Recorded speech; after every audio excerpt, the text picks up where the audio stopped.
Alguien dice aquello de que lo que no se dice no se sabe y lo que no se cuenta no consta o no figura. Si al principio hablábamos de la importancia que tuvo el hablar del pan saludable en la primera edición de este congreso, lo cierto es que cada vez que viene Miguel Ángel Almodóvar al congreso se produce una noticia nueva que luego tiene una gran trascendencia.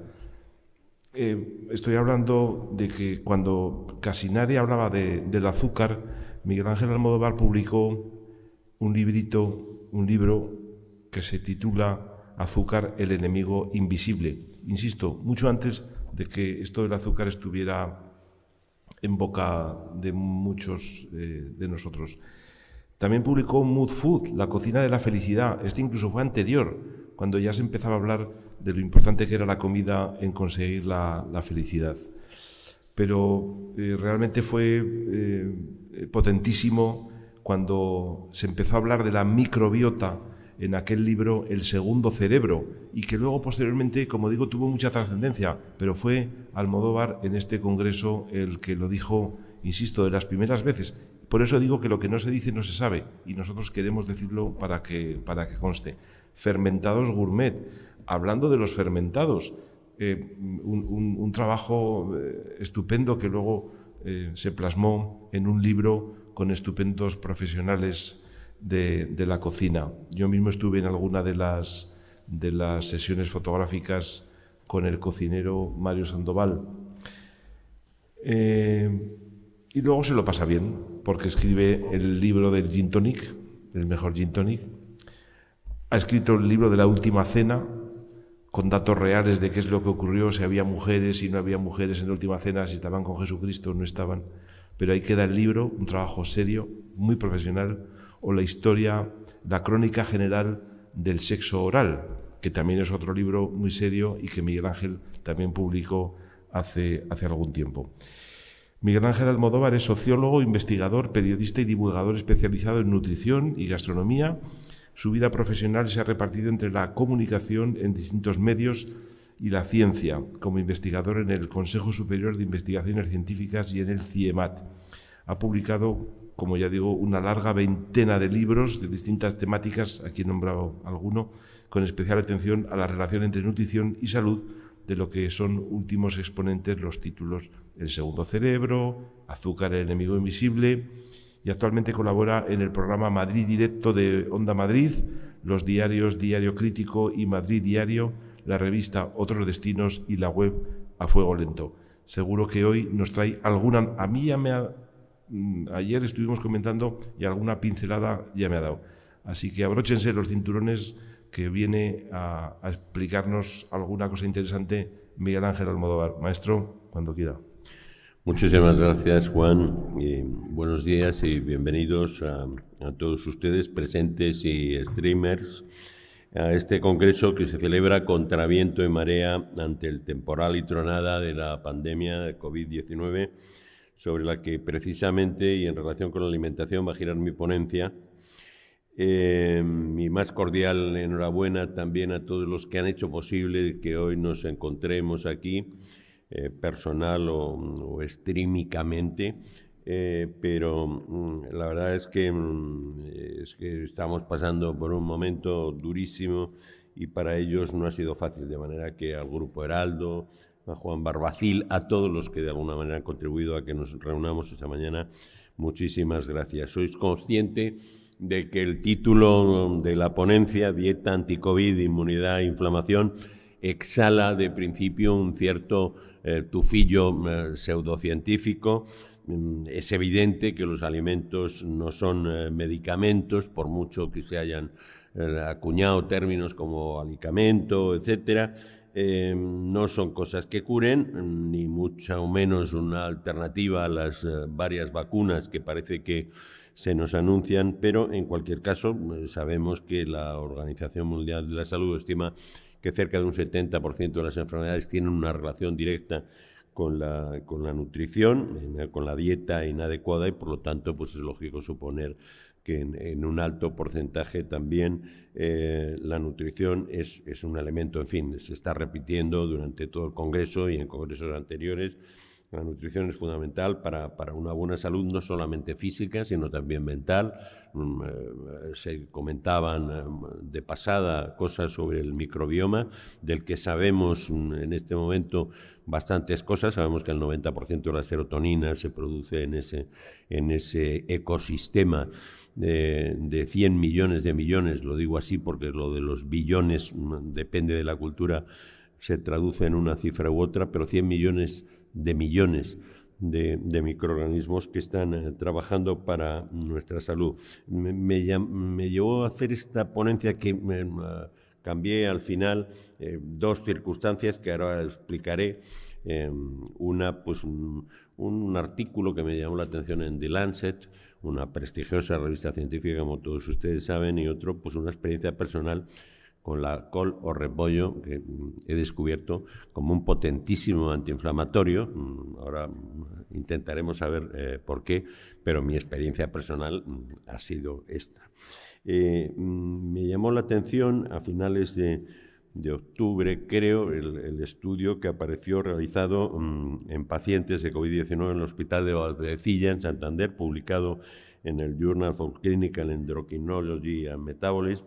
Concluía este estudio que el 82,2% de los enfermos de COVID-19 presentaban déficits significativos de vitamina D, que, como es sabido, contribuye a fortalecer el sistema inmune y a garantizar que las células inmunitarias se comuniquen y funcionen correctamente. Decía que estos datos me llamaron poderosamente la atención porque ya en 2014, hace 6 años, otro estudio publicado en The British Journal of Nutrition ponía de manifiesto que hasta un 88% de la población general mundial sufría de una carencia de vitamina D, y también decía el artículo que, si bien podía entenderse esta deficiencia, este déficit en países como los escandinavos, con muy pocas horas de luz solar, era bastante difícil explicar que tales descubiertos tuvieran lugar en países de la cuenca mediterránea. Abundando en el tema, aquel mismo año 2014, una revisión publicada en la revista de Osteoporosis y Metabolismo Mineral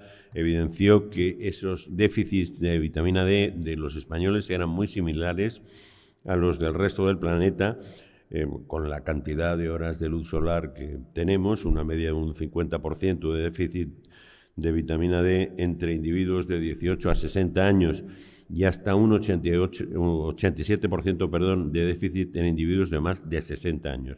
Hasta aquí, de ahí que me llamara la atención el impacto mediático que la noticia de los pacientes de Valdecilla tuvo en medios de comunicación, porque, en fin, se puede inferir que llovía sobre mojado, que estábamos reinventando la rueda, algo que ya sabíamos. Sabemos también que alrededor del 80% de la vitamina D la sintetizamos a través de la piel, de la síntesis cutánea de la luz solar, pero hay un 20% que sí que tiene una relación directa con la dieta y los alimentos ricos en este elemento liposoluble.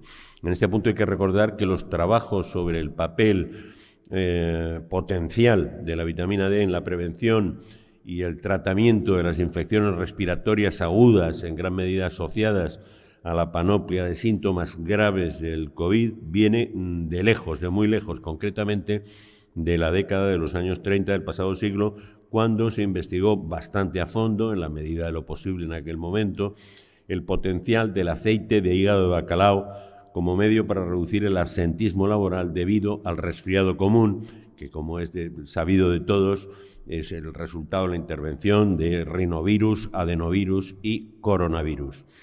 Bien, es verdad que en España, para los que, en fin, no sé si pocos o muchos que vamos quedando de la década del 50, el aceite de hígado de bacalao se asocia a la lucha contra el raquitismo de la segunda posguerra, pero insisto, en otros marcos tuvo una crucial importancia en cuanto al efecto sobre el sistema inmunitario. Posteriormente, metaanálisis de ensayos controlados aleatorios entre 2007 y 2020 han venido revelando efectos protectores de la vitamina D contra infecciones respiratorias agudas, aunque los efectos, lógicamente, fueron de tamaño relativamente modesto y con una gran heterogeneidad.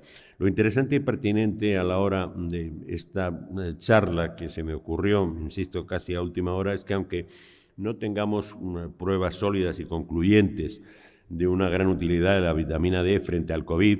Esto quizá no suceda nunca ante la imposibilidad de patentar la sardina. Como saben ustedes, será muy difícil que se hagan grandes estudios multicéntricos y con grandes poblaciones y a través de años, si al final esto nadie puede conseguir al final del camino una patente. No hay razón alguna, sin embargo, para no indagar sobre el interés que pueden tener la suplementación con alimentos ricos en esta vitamina, al menos con carácter preventivo. Y más interesante aún es el hecho de que esto pues no se me ha ocurrido a mí, que no soy de grandes ocurrencias. Bienvenido, doctor Mulet.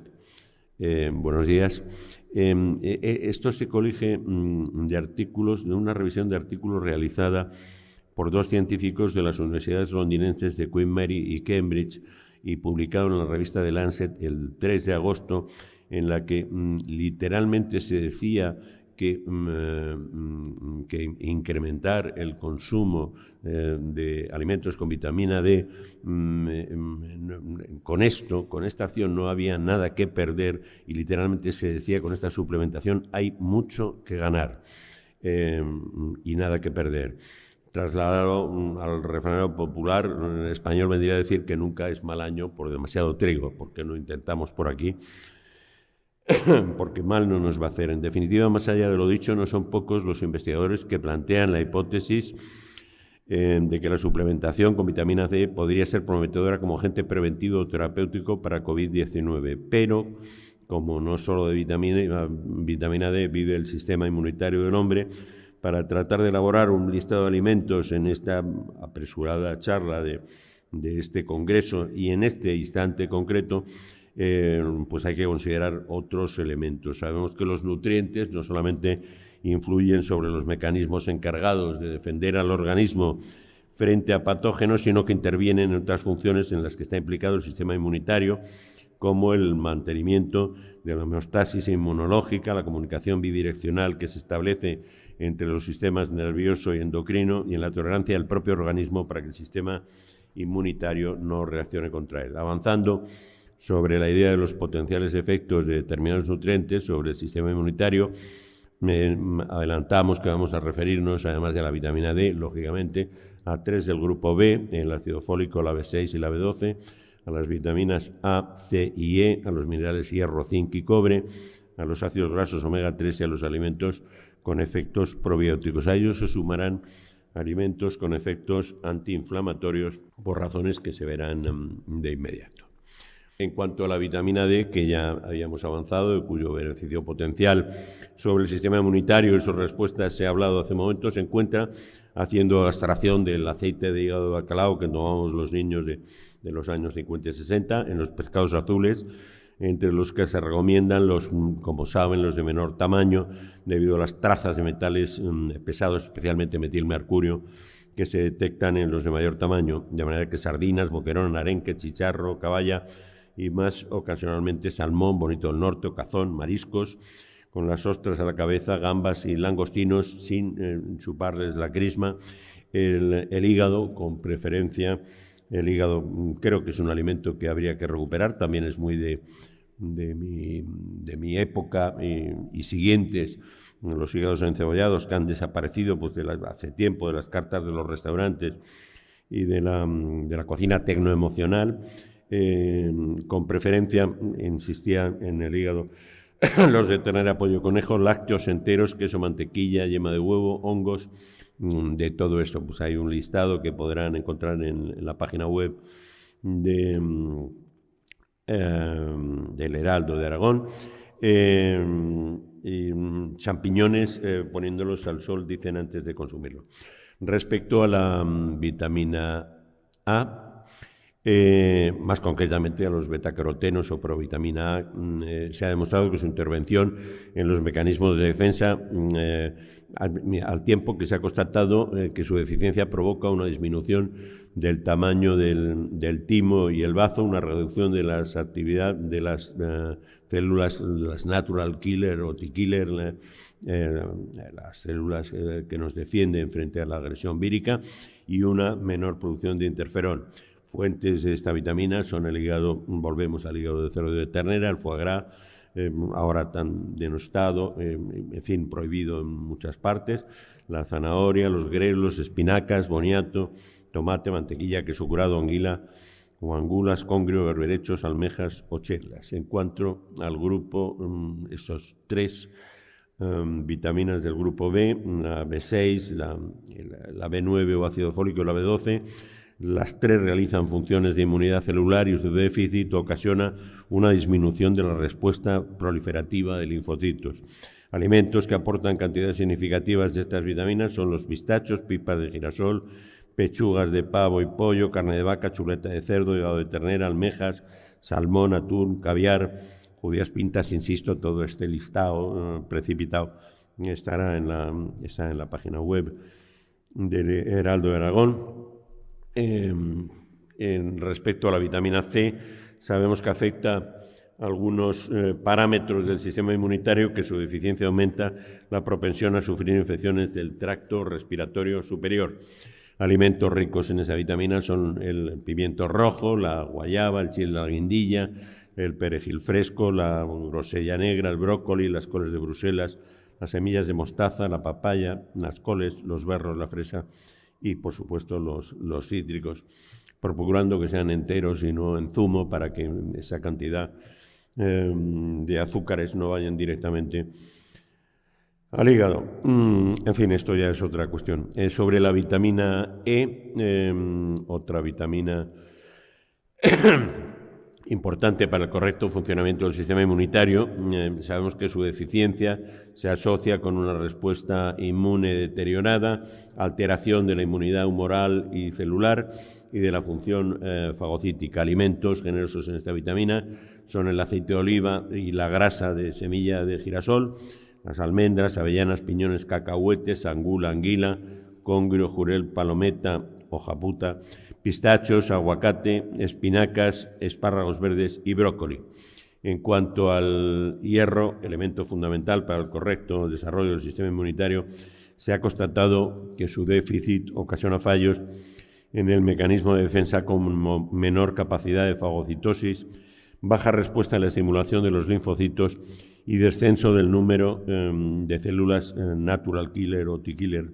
Este mineral está presente en almejas, mejillones, berberechos, alubias, garbanzos, lentejas, yema de huevo. Hay evidentemente una diferencia notable entre el hierro hemo y el hierro vegetal, pero son interesantes ambos. Es importante recordar siempre que la alimentación correcta del hierro se produce en medio ácido, como zumo de cítricos o vinagre de manzana, muy especialmente en presencia de vitamina C. Sobre el zinc existen numerosos estudios que demuestran su relación con el sistema inmunitario, la regulación genética de los linfocitos, la correcta función de las células que median la inmunidad no específica como neutrófilos y células natural killer, la activación de los linfocitos y la maduración de las citoquinas. Las fuentes más abundantes de zinc son las ostras, almendras, copos de avena, pechuga de pollo, hígado de ternera, almejas y pipas de calabaza. Cerrando el grupo de minerales, el cobre es un oligoelemento esencial para el desarrollo, crecimiento y mantenimiento del sistema inmunitario, a la vez que necesario para la diferenciación, maduración y activación de los distintos tipos de células inmunocompetentes, así como la secreción de citoquinas para en su conjunto ejercer una eficaz defensa del huésped frente al virus invasor. Este oligoelemento se encuentra presente en los mariscos, calamar, salmones, sardinas, carnes magras de vaca, cerdo, pavo, pollo, huevos, granos de mostaza, champiñones, como verán, alimentos. Hay una gran cantidad de alimentos, un grupo de alimentos que se repiten de manera casi obsesiva en la charla. Fuera del ámbito de estas vitaminas, lípidos, como los ácidos grasos omega 3, pueden influir de manera importante en la modulación del sistema inmunitario. Se encuentran en pescados azules y nueces. Lo de los pescados azules volvemos a insistir, preferentemente los de menor tamaño, boquerón, arenque, sardina, etcétera. Esto no quiere decir que se renuncie, por supuesto, a consumir con la periodicidad y las excepciones que se hacen para infancia, embarazo, etcétera, por parte de las autoridades sanitarias, pues el atún, el salmón, el bonito del norte, el pez espada o el cazón del bien me sabe. Pasando a otro capítulo nutricional, además de los nutrientes tradicionales de los que venimos hablando en los últimos años, ha emergido con fuerza en el ámbito de la nutrición y la salud los llamados alimentos probióticos, que contienen microorganismos benéficos vivos y son fundamentales para el correcto funcionamiento del microbioma. Microbiota, ese ecosistema, le decía, de 1 billón de microorganismos con el que convivimos y del que buena parte de nuestra salud depende en un alto porcentaje, a pesar de que aún no conocemos la totalidad de los mecanismos mediante los que actúan. Según numerosos estudios, parece que participan localmente en la regulación del sistema inmune a través de su interacción con el tejido linfoide asociado al intestino.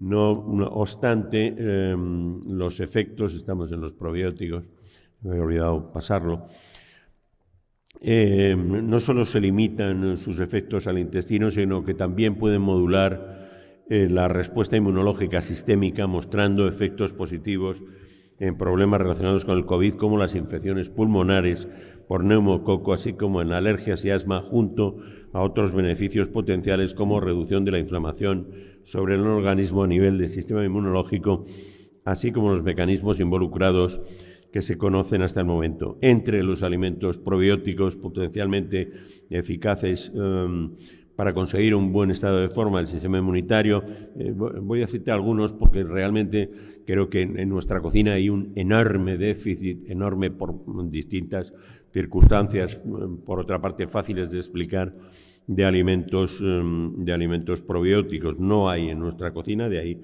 citaba Juan el trabajo que hizo en su momento este cocinero para introducirlos, para que sean habituales en la dieta y, lógicamente, como se decía, de las alternativas nutricionales, pues a tratamientos oncológicos, que además sean apetecibles, que ricos y que la gente se haga con ellos. Curiosamente, pues nos ha llegado el té kombucha o el té de kombu. La chucrut la conocíamos como, un poco como adorno de ciertas cosas por la tradición europea, de la Alsacia francesa, alemana, Polonia, Rusia, etcétera.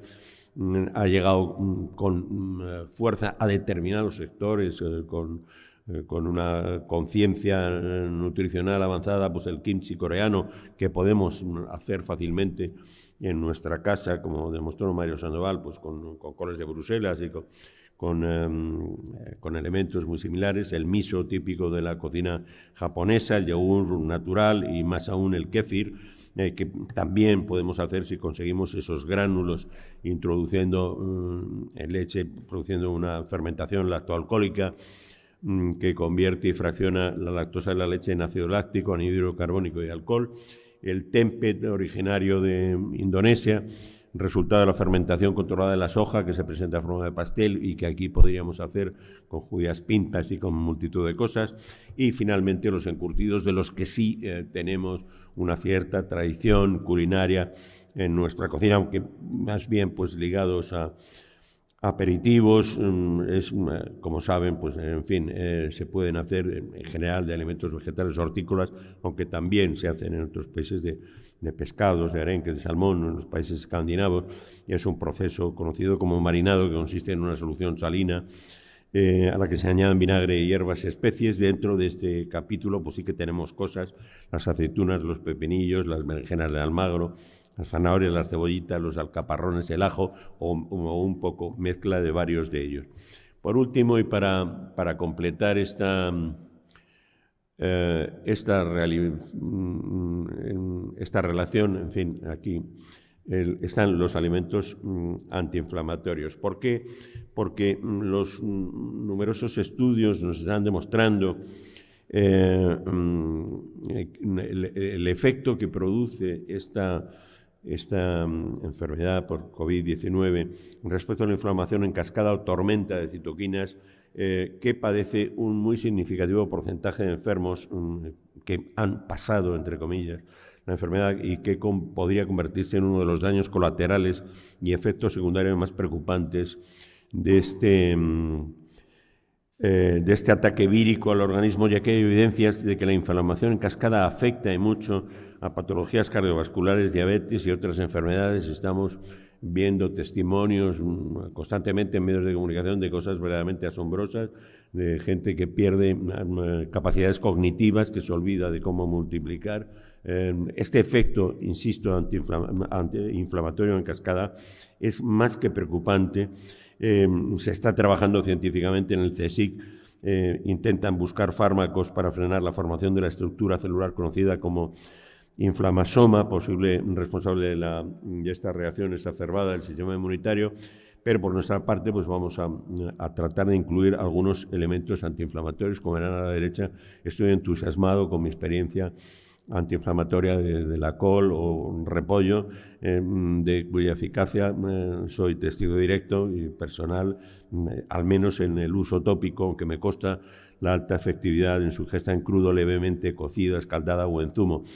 No se trata de un milagrito magufo, aunque tampoco podría decirles si los portentosos efectos se deben a los glucosinolatos, a los flavonoles, al caenferol, la quercitina o el sulfarofano, pero que funcionar funciona, les puedo garantizar. Es una composición lógicamente muy similar y por tanto con probables parecidos efectos, pues los tendrían el brócoli, la coliflor, las coles de Bruselas, en general las crucíferas, de las que estamos en plena temporada. No nos cansamos de repetir que hay que ir a mercados de proximidad, una cocina local. Pues ahora tenemos la oportunidad, tenemos unas coliflores y unas coles de Bruselas, digo, de cerca de cualquier lugar en el que vivamos.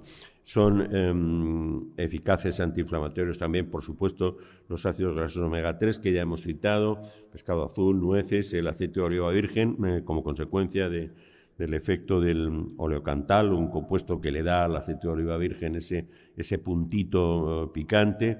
El ajo crudo, ya se sabe, dice el refrán que ajo cocido es ajo perdido, como fuente casi única de alicina, un antiinflamatorio conocido desde épocas remotas. Las judías pintas y la pasta integral, aquí habría que hacer el pan de calidad. Parece que es de fundamental importancia porque mantiene a raya la proteína C reactiva, que aumenta sus niveles en el torrente sanguíneo como respuesta a la inflamación, de manera que otra apuesta por ese pan de calidad del que nos hablaban al principio de la mañana en este congreso. Las cerezas, que son ricas en antocianinas, de reconocido poder antiinflamatorio, y una especia, del azafrán, de la que, en fin, España tiene una acrisolada tradición, que es rico en un carotenoide, el crocin, que le proporciona ese color rojizo y que varios estudios apuntan como eficaz antiinflamatorio. Hasta aquí las propuestas de una dieta anti-COVID, como verán, apresurada y intentando que tenga algún fundamento científico, insistiendo en que eso será complicado llegar a una certeza por las razones que ya se han señalado, pero en fin, volviendo al mencionado artículo de The Lancet del pasado verano, de 3 de agosto, decía, les recuerdo, que hablando de los resultados de grandes ensayos sobre la eficacia de la vitamina D en la lucha frente al COVID-19, no parecería controvertido promover, leo literalmente, promover con entusiasmo los esfuerzos para lograr ingesta de nutrientes de referencia. Se refería, insisto, exclusivamente a la vitamina D, pero en el alma de la declaración parece que es lógico suponer que se incluyen cualesquiera otras sustancias con potenciales hacia el mismo propósito. Vuelvo a la literalidad de la cita. No hay nada que perder con su implementación y potencialmente mucho que ganar. Muchísimas gracias por su atención. Muchas gracias, Miguel Ángel, y muchísimas gracias a todos los que están viniendo por aquí para hacer conexiones en directo, en diferido, etcétera, etcétera. Ahora mismo a Miguel Ángel le van a hacer una cosita. A ver, Miguel Ángel, cuéntanos mejor qué te pusiste y cómo y por qué en la mano una col vendada con plástico. Bueno, una caída tonta, no es que haya caídas listas, pero vamos, no iba corriendo, iba caminando despacio, que caí a plomo y me hice un esguince en la mano, que se me puso pues como el guante de un boxeador, una cosa espectacular. Se veían en los dedos, mira, después de 3 días de medicación brutal antiinflamatoria y tal, pues aquello seguía exactamente igual. Y un fisio pues me dijo, mira, te parecerá una idiotez, ¿no? Pero me han dicho que funciona esto, ¿no? La color repollo, me puso unas hojas, como se ve aquí. Estaba esperando los resultados de Pensilvania, finalmente ganamos el estado, como veis. Y esto por un papel film pues, puesto, y entonces se redució la inflamación a la mitad. Milagro. Deduzco que el milagro debe tener una explicación no mariana, sino científica, y por eso apunto algunos elementos, pero sí que he leído a partir de ese momento una literatura al respecto, y es una cosa que funciona. ¿Por qué funciona? Pues ya lo sabremos. Insisto, es muy difícil que se hagan grandes estudios porque el repollo ya está patentado, ¿no? Pero que funciona, insisto. Querido Alejandro Toquero, colega de Heraldo, que estás haciendo las conclusiones, una de ellas es: los fisios tienen los días contados a partir de ahora. Así que bueno, gracias una vez más, Miguel Ángel Almodóvar.